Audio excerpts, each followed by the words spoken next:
Hey guys, this is Will Yip, producer at Studio 4, and I'm here again to show you how I really dig into my drum mix. A bunch of people that listen to my records, come to me and say, hey Will, how do you get your drum mix? How do you get it to sound so big but still so clear? And honestly, it's kind of crushing them through some distressors and saturating them in a certain way, distorting them in a tasteful and in a classy way, where you still get the clarity from the shells and the clarity of the performance, but you get a glue, you get a saturation, you get a vibe that's gelling together with some bus compression and some cool saturation.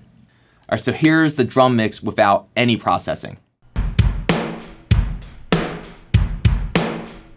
The drums are very clear, precise, but I want a little more energy out of the room mics. I want a little more saturation out of the kick and snare and really want them to jump off the page while filling out the mix a little more. So I'm gonna grab the distressor, which the UA version couldn't be closer to the original hardware unit that we've been using here for the last 20, 25 years.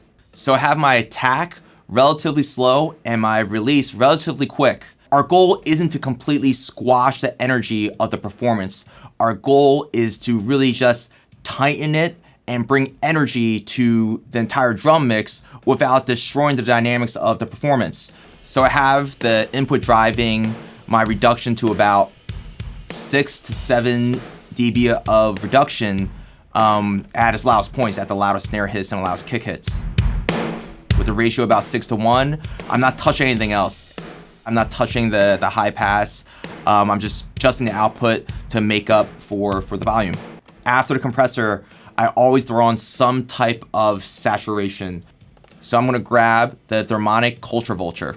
I love this plugin straight up. The first distortion type sounds great, very clear, not doing too much. I just push the drive up to about 3 or 4 and kind of run the output down to kind of make up for the volume.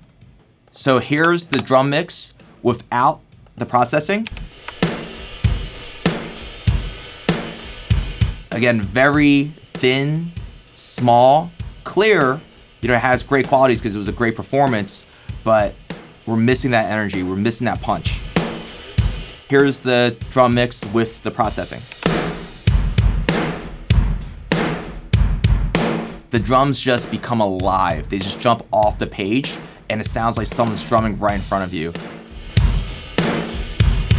Here's the drum mix with the processing along with the other elements in the mix.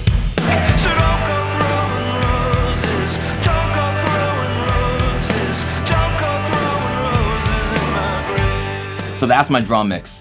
Hopefully I don't become broke from everyone just taking my best secret on my drums, but hopefully you can take it and just help your drums come to life in your mix.